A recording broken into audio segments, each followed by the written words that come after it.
안녕하세요. 주주 여러분들 반갑습니다. 남궁 프로입니다. 자, 오늘 유니슨 알아보도록 할 텐데요. 일단 유니슨 같은 경우 지금 하락 추세가 지속적으로 이어지고 있는 상황이죠. 자, 그렇다 보니까 이제 계단식 하락으로 많은 주주분들이 좀 걱정이 많으실 텐데, 일단 오늘 같은 경우도 지금 1,000원 이하로 주가가 다시 한번 내려가면서 이제 동전주라 부르죠.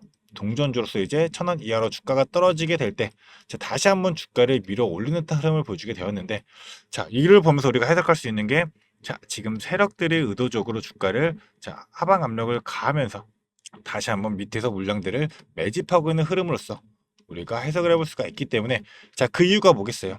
결국에 유상증자가 있기 때문에 유상증자로서 더욱더 큰 수익을 내기 위한 민물 작업이다. 자, 이렇게 해석을 볼 수가 있기 때문에 결국 우리가 유상증자를 오히려 활용하게 된다면 세력들의 의도에 맞춰가지고 수익을 낼 수 있는 기회로서 작용될 수밖에 없다는 점. 그런 만큼 과연 우리 주주분들이 이 유상증자를 어떻게 활용하면서 전략적으로 끌고 가야 되는지 이 부분들에 대해 가지고 공유 들어보도록 할 테니까요. 영상 집중해서 시청해 주시기를 바라겠습니다. 자, 그럼 본격적으로 영상 시작하기에 앞서서 제게 큰 힘이 될 수 있는 구독 버튼 그리고 좋아요 버튼 한 번씩만 부탁드리도록 하겠습니다. 자, 일단 오늘 같은 경우 거래량이 조금 더 소폭 나오게 되면서 270만 주 거래량이 나오게 되었는데, 우리가 일단은 분봉상으로 보게 됐을 때 장 초반부터 거래량 실내게 되면서 주가 눌리고 나서 결국 다시 한번 1,000원 이탈 되었을 때는 또 거래량 실리면서 주가를 들어올리게 되었었죠. 자, 그리고 지금 2시에 정각에도 다시 한번 거래량 실리면서 주가를 들어올리게 되었는데, 자, 오늘 이 주체들이 누구예요? 물량들을 담아왔던 주체들이 전체적으로 이제 외국인들이었습니다. 자, 지금 최근 들어서 외국인들의 이제 보유하는 비중들이 늘어났고, 이 1,000원이 이탈될 때마다 큰 물량들로 들어왔다라는 건데, 자, 또 생각해야 될 부분이 지금 최근에 주가가 한 차례 이제 하락하는 구간에서도 외인들의 비중이 확연하게 줄었다가 다시 급증했었고, 이전에도 마찬가지죠. 그 이유가 뭐였어요? 자, 우리가 이 대차 잔고를 보게 됐을 때, 수치상으로 보게 되면 200만 주를 상한시키고 다시금 다음날 200만 주를 늘리고, 최근에도 50만 주 이제 상한시킨 다음에 지속적으로 대차 잔고를 늘리고 있는 상황이죠. 자, 그 이유가 뭐겠어요? 지금 지속적으로 이 공매도 수량들이 점차 늘어나고 있는 추세가 나오긴 하지만, 결국 대차가 상한된다는 거는 지금 공매도 물량들을 다시 한번 상한하고 주가를 올리기 위한 작업으로서 지금이 더 이상 주가가 하락할 수 없는 저점 구간이다 라고 판단하고 이 공매도 물량들을 상한하고 있다는 거죠. 그 기준이 지금 대략적으로 1,000원 구간들 어느 정도 맞춰하고 있다는 건데, 우리가 거기다가 생각해야 될 부분이 지금 신주유수권 증서가 지금 상장되고 거래되고 있잖아요. 그래서 신주유수권 증서 같은 경우 오늘 차트 흐름을 보게 되면, 시가 이제 50원을 출발했던 주가가 60원까지도 올랐다가 결국 35원까지 떨어졌었는데, 다시금 지속적으로 변동성 주면서 흘러가다가 결국 거래량 줄어들게 되면서 횡보하는 흐름으로 마감이 되었습니다. 그러니까 대략적으로 지금 이제 한 48원대니까 시초가인 50원대 기준으로 생각해 보면, 이 증서에 대한 가격이 50원이고, 지금 대략적으로 이제 확정은 안 나왔으니까 1차 가격이 얼마죠? 922원이었죠. 그렇다 보니까 일단은 공실 한번 보면서 다시 한번 설명드리도록 할게요. 일단 1차 발행가액이 922원인데, 결국 확정 발행가액이 아닌 만큼 변동성은 생길 수가 있어요. 이 확정 발행가로 변동이 생길 수 있지만, 우리가 봐야 될 부분은 바로 오늘부터 신준수권 증서가 상장되고 거래가 되지만, 결국 신준수권 증서 우리 주주분들이 한 주당 0.29주로서 대략적으로 이제 100주 보유하고 있었을 때 29주 이 수량을 한도로 받게 되는 거잖아요. 그리고 결국 이제 이 증서에 대한 수량 한도로서 청약이 진행되는 건데, 그러면 증서가 결국 신주로서 연결되는 거고, 대략적으로 일단 1차 발행가의 기준으로 922원에 이 50원의 가격을 더하게 되면 972원이에요. 결국 신주 발행해야 되는 금액이 이 972원, 이 1차 가격 기준으로 해가지고 이 금액에 받게 된다면, 현 주가가 1,000원인데 결국 지속적으로 하락하고 있잖아요. 그렇다 보니까 의미가 없다. 자는 결국 유증에 참여를 안 하겠다 라는 이런 심리가 생길 수밖에 없기 때문에 이런 매도 물량들을 쏟아질 수밖에 없고, 이 물량들을 받고 있는 게 누구예요? 결국 오늘 같은 경우도 이 신준수권 증서를 매집하고 있는 흐름들이 나오죠. 보게 되면 일단 모건 스탠리 같은 경우가 지금 90만 주 되는 물량을 순매수로서 전체적인 증서를 매집을 해왔습니다. 외국계 합의 보면 매도는 빵이에요. 올 풀 매수로서 90만 주가 넘는 물량을 매수한 이유가 뭐예요? 결국 이 증서로서 신주로서 연결될 수밖에 없는데, 이 유니슨 같은 경우 지금 재료도 충분하고 일정에 대해서도 충분하기 때문에 이 유상증자 일정에 맞춰가지고 오히려 주가가 올라갈 수밖에 없다는 거죠. 그런 만큼 앞으로 상장될 이 신주에 대한 부분까지도 수익률을 챙길 수 있는 기회가 바로 이 증서가 될 수밖에 없기 때문에, 그래서 제가 지속적으로 말씀드렸던 게 이 신주유수권 증서 같은 경우는 상한가가 없고 하한가가 없기 때문에 자, 큰 변동성을 발생하게 되면서 주가를 흔들게 된다. 자, 이러한 식으로 주가가 흔들게 되었을 때 바닥권에서 다시 한번 물량들 매집하는 흐름이 나올 수밖에 없다라고 좀 말씀을 드렸었죠.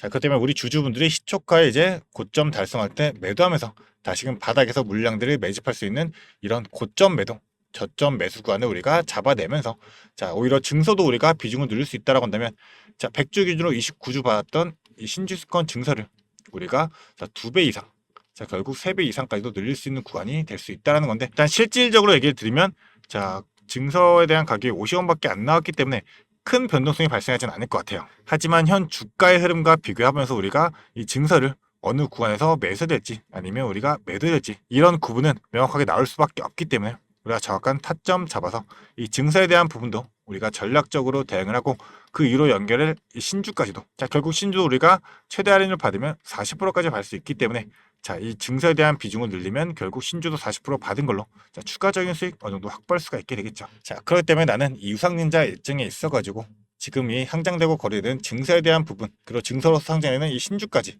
자, 연결돼야 되겠죠. 그리고 신주가 상장되기 전에는 기존에 보이는 구주죠. 이 본주에 대한 부분으로서 내가 어떠한 전략 세워놓고 유상증자 일정에 맞춰가지고 어떻게 대응할지 모르겠다라고 생각하시는 주주분들은 위에 제 개인 연락처입니다. 위에 있는 번호 010-4674-9671번 이 번호로 유니스 세 글자 보내주게 되시면 우리 주주분들이 이 유상증자 일정에 있어가지고 자, 증서부터 연결된 신주까지 그리고 그 전에 우리가 분리 전략으로서 반드시 이 본주에 대한 부분을 우리가 신주 상장 전에 최대한 고점에서 매도 타점 잡아가야 되는 만큼 자, 본주로서 신주까지 우리가 분리 전략으로서 어디까지 끌고 와서 어디에서 대응하면서 우리가 매도해야 되고 추가적으로 매수 의견이 온다면 어디에서 매수해야 되는지 정확한 타점으로서 그리고 일정에 따른 일정 전략으로서 우리 주주분들이 즉각적으로 대응할 수 있도록 실시간으로 바로바로 공유드리도록 할 테니까요. 자, 간단한 문자 보내주시면서 이 돈 되는 정보들로서 우리 주주분들이 다시 한번 최대한 이 수익 극대화하는 기회 잡아가시기를 바라겠습니다. 자, 그리고 오늘 이 영상이 우리 주주분들에게 도움이 되셨다면 저에게 큰 힘이 될 수 있는 구독 버튼 그리고 좋아요 버튼은 한 번씩만 부탁드리도록 하겠습니다. 자, 그리고 좀 추가적으로 좀 말씀을 드리자면 일단은 수급적인 측면에 대해서도 자, 지금 물량들 전체적으로 모아고 있는 흐름이 자, 이제 신한투자증권 그리고 이제 JP모건 같은 경우는 크죠. JP모건 같은 경우도 오늘 지금 22만 주 넘는 물량을 풀 매수로서 자, 물량이 들어왔다는 건데 자, 지속적으로 매도 일관하던 JP모건도 지금 다시 물량을 모아고 있는 흐름이 자, 저점 매수의 구간이다 라고 판단할 수 있는 거고 자, 결국 그에 따른 이유도 이 유상증자 일정에 맞춘 전략이 될 수밖에 없어요. 왜냐하면 이제 신주증권 증서가 상장 폐지되고 나면 결국 확정 발행가의 산정일이 있게 될 텐데 이 확정 발행가의 산정 같은 경우는 자, 어떻게 산정이 되냐면 1차와 2차 중에 낮은 가격으로 결정이 돼요. 자, 일단 1차가 지금 922원이죠. 자, 922원이 1차로 나오게 되었는데 2차 발행가액 같은 경우는 자, 이 제3거래일 전을 기산일로 해가지고 그러니까 산정일인 9월 4일이죠. 9월 4일을 기산일로 해가지고 일주일간의 평균 주가 그리고 이 기산일의 평균 주가를 산수평균 해가지고 산정한 가액 그러니까 일주일 평균 주가와 기산일의 평균 주가를 2분의 1로 나눈 금액 그리고 기산일의 평균 주가 중에 낮은 금액을 기준 주가로 해가지고 할인율이 25% 1차와 동일한 25%가 적용이 돼요. 그래서 결국 주가가 지속적으로 하락하게 된다라고 한다면 자, 기산일 평균 주가가 결국 낮은 주가가 되겠죠. 그래서 9월 4일까지 해가지고 추가적인 하락이 이어지게 된다라 해서 대략적으로 주가가 900원까지 떨어졌다 라고 가정을 해볼게요. 그러면 900원 기준으로 해가지고 평균 주가를 생각했을 때 자, 675원이 나오죠. 그럼 2차 발행가액이 이제 675원이 나오면서 이 증서에 대한 가격이 뭐 현재 기준이긴 한데 뭐 대략적으로 지속적으로 하락해가지고 뭐 30원대까지 떨어졌다라고 하면 자, 결국 700원이 신주에 대한 주가가 될 수가 있게 되겠죠.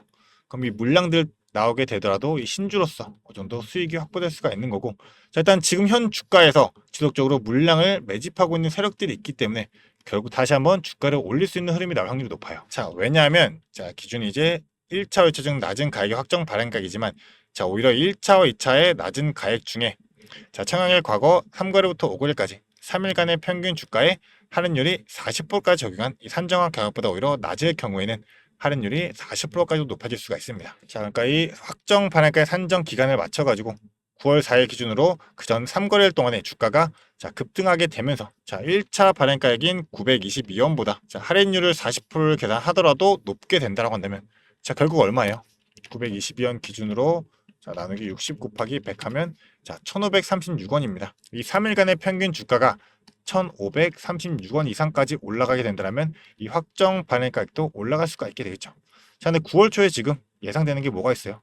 자, 이제 공공 입찰, 해상 풍력에 대한 입찰, 자, 이 입찰에 대한 내용들이 나오게 되면서 재료로서 주가를 들어올 수 있는 흐름이 만들어질 수가 있잖아요. 자, 세력들은 이를 활용하게 되면서 주가를 끌어올릴 수가 있기 때문에 이에 따른 흐름들을 우리가 반드시 미리미리 파악하고 선제적으로 대응할 줄 알아야 되겠죠. 그런 만큼 확정 반영가 산정도 올리게 되면서 세력들이 주가를 급등하는 을 만들게 되면 자, 1536원이라는 이 금액까지 주가를 올리게 되면 지금 현 구간, 자, 1000원 구간에서 물량들이 매집했던 본주에 대한 부분으로서 자, 신주가 상장되기 전에 물량들 털어내면서 수익 먼저 챙길 수 있고 결국 신주에 대한 물량들은 40%까지 할인율을 받기 때문에 이 신주로서도 수익을 챙겨갈 수 있는 게 바로 이 유상증자에 개입된 세력들의 의도가 담겨져 있다는 점입니다. 자, 그렇기 때문에 앞으로 남아있는 일정이 있어가지고 지금 현 기준으로 내일부터 주가의 방향성이 자, 상승과 하락 중에 어디 방향으로 흘러가게 될지 다시 한번 1000원을 이탈하고 나서도 세력들이 물량을 매집한다라고 한다면 자, 결국 주가를 올려는 확률로 가능성이 너무나도 크고 자, 의도적으로 하락을 만들게 되면서 2차 가격을 낮추게 된다는 때는 결국 신주 이후의 물량으로서 주가를 크게 상승시키면서 자, 이 모건 스탠리 같은 경우 지금 증서를 전체적으로 매집을 했잖아요. 그럼 이 신주 물량으로서 한번 수익을 내기 위한 움직임을 보여줄 수밖에 없기 때문에 우리 주주분들이 반드시 이 본주로서 그리고 신주로서는 분리 전략으로 대응해야 되는 만큼 자, 이 본주에 따른 정확한 타점 그리고 신주에 따른 그 이후의 타점까지 그리고 전략적인 부분들까지 일정에 맞춰서 우리 주주분들이 어떻게 좀 대응이 될지 자, 지속적으로 공유 드리도록 할 테니까요. 자, 위에 번호로 간단한 문자나 유니슨 두 글자 보내주시면 제가 바로 이 답장 보내드리면서 우리 주주분들이 이 유니슨 지속적으로 끌고 가면서 자, 타점과 전략 세워놓고 이 중심 잡아서 기준 잡고 다양할 수 있도록 자, 지속적으로 공유 드리도록 하겠습니다. 자, 그렇기 때문에 단순하게 지금 이 계단식 하락으로 보이는 흐름에서도 우리가 다시 한번 수익을 낼 수 있는 기회는 남아있는 만큼 우리 주주분들이 이 기회 잡으셔가지고 최대한 수익 극대화하시면서 이 유니슨으로 인한 성공 투자 꼭 읽어내시기를 바라겠습니다. 자, 그리고 우리 주주 여러분들 제가 또 주주분들을 위해 가지고 추가적으로 준비한 게 있습니다. 자, 제가 준비한 게 뭐냐면 지금 시장에서 원전주가 굉장히 핫하죠. 그래서 원전의 대장주인 이 두산 에너빌리티 같은 경우 지금 주가가 급격하게 올라와 있기 때문에 우리 주주분들이 자, 추가로 매수를 하거나 아니면 신규로 진입을 하거나 이런 부분에서 두려움이 있을 수밖에 없어요. 자, 그렇기 때문에 제가 이 히든 종목으로서 대폭등이 임박된 황제주를 들고 왔습니다. 그래서 우리 주주분들 지금 현재 2차 전지 관련해 가지고 많이들 묶여 계시죠. 자, 많이들 물려 있을 거예요. 그런데 이 2차 전지 관련주들은 사실 전기차 시장이 개화가 돼야지만 주가가 오를 수밖에 없기 때문에 아직까지는 좀 시간이 많이 필요하다. 그래서 우리가 2차 전지 관련 중에서 좀 주가가 많이 빠져 있고 오를 만한 종목을 우리가 선점해야지만 추가적인 수익을 최대한 낼 수가 있게 될 텐데 자, 그게 바로 이 ESS 관련주입니다. 이 ESS 관련주 같은 경우는 사실 2차 전지와 연관은 되어 있지만 실제적으로는 테마 자체가 이 AI 데이터 센터와 연결이 되어 있다. 자, 왜냐하면 이 데이터 센터 같은 경우는 절대로 멈추면 안 되기 때문에 항상 이 예비 전력이 필요하단 말이에요. 자, 왜냐하면 이 데이터 센터 자체에서는 전력에 대한 수요량이 많기 때문에 이 예비 전력으로서 무조건 이 ESS 대용량 저장 장치가 필수이다. 자, 그런데 지금 이 데이터 센터 관련해서는 자, 수십 조씩 지속적으로 성장세를 이어나가고 있죠. 그렇게 된다면 ESS도 동반해서 성장할 수밖에 없게 되는데 자, 사람들이 지금 2차 전지에 대해 가지고 부정적인 면이 크잖아요. 그렇기 때문에 지금 매수를 진행을 안 하고 있다. 하지만 오히려 세력들은 지금 1년 넘게 이 ESS 관련주에 대항해서 지속적인 매집의 흐름을 보여주고 있다는 겁니다. 그래서 예시를 하나 보여드리자면 일단은 인벤티지 랩이라는 종목인데요. 자, 인벤티지 랩 종목 같은 경우가 이제 바닥에서 상승형 매집 패턴으로 자, 3배까지 주가를 끌어올리면서 비싸게 1차 매집 진행을 하고 자, 그 얘는 다시 한번 원래 가까지 끌어내리면서 하락형 매집으로서 지속적인 매집의 흔적들을 보여주었어요. 자, 이 부분도 우리가 봐야 되는데 3배까지 올리면서 비싼 돈을 들이면서 주가를 끌어올리고 끌어내리면서도 계속 지속적으로 매집을 진행했었습니다. 자, 그렇다 보니 세력들의 평단가가 대략적으로 이 정도가 될 텐데 자, 17,000원에서 2만원대 딱 이 구간이 될 겁니다. 자, 그런데 이 매집 이후에 주가가 어떻게 됐냐? 자, 이렇게 자, 급격한 상승 이뤄내면서 주가가 거의 7배 가까운 상승을 만들어냈다라는 거죠. 자, 근데 이러한 패턴 나오는 게 이 인벤티지랩 뿐만 아니라 자, 이 종목도 마찬가지로 상승형에서 자, 4,000원대에서 12,000원까지 3배 올리면서 비싸게 주가 끌어올리면서 매집 진행하고 다시금 하락형으로 자, 3번의 매집 진행한 이후에 주가 원 상태로 돌아간 다음에 다시금 어떻게 됐다? 주가 한 번 더 끌어올려졌다라는 겁니다. 자, 보시면 5,000원대에서 주가가 35,000원대까지 자, 실제로 7배 가까운 급등을 보여줬어요. 이 세일버스 AI라는 종목이죠. 자, 그러니까 이러한 패턴들이 지금 매집의 패턴이다 라고 보시면 되는 건데, 지금 ESS 관련주도 어떠한 흐름을 보여주고 있다? 자, 마찬가지로 이 바닥에서부터 지금 3배 가까운 상승을 보여주고 다시 한번 주가 끌어내리면서 하락형으로 지금 지속적인 매집의 흐름을 보여주고 있다. 자, 근데 우리가 봐야 될 게 내려가면서 지속적인 물량들이 없잖아요. 자, 그런데 다시금 지금 이 바닥에서 자, 물량들이 슈팅을 하기 위한 준비를 하면서 터트리고 있다는 점입니다. 자, 그렇기 때문에 이 AI 데이터 센터 관련해서 이 ESS 정말 황제주가 될 수 있다 생각하고 있기 때문에 이 상승 시 200% 이상의 상승을 예상하고 있고, 자, 이제 폭등이 나온다라고 하면 정말 황제주로서 우리 주주분들이 수익을 최대한 극대화할 수 있는 그런 기회로서 잡을 수가 있다는 겁니다. 자, 그렇기 때문에 이 종목에 대한 자료, 우리 주주분들이 이 자료 받아가시면서 대응을 해보시라고 좀 말씀을 드리는 거고요. 이 자료 받아가지고 난 한번 대응해보고 싶다 생각하는 주주분들은 이 위에 있는 번호로 자, 간단하게 황제라고 두 글자 문자로 보내주게 되시면 제가 이 영상 보시는 주주분들 자, 선착순 10명까지 해가지고 이 자료 무료로 보내드리도록 할 거니까요. 무료인 만큼 자, 선착순 10명 자, 놓치지 말고 받아가시기를 바라겠습니다. 자, 그런 만큼 황제라고 두 글자 문자 보내주시면서 이 자료 우리 주주분들이 전부 다 받아가시기를 바라겠습니다. 자, 그러면 앞으로도 더 유익한 투자 정보로 찾아뵙도록 하겠습니다. 감사합니다.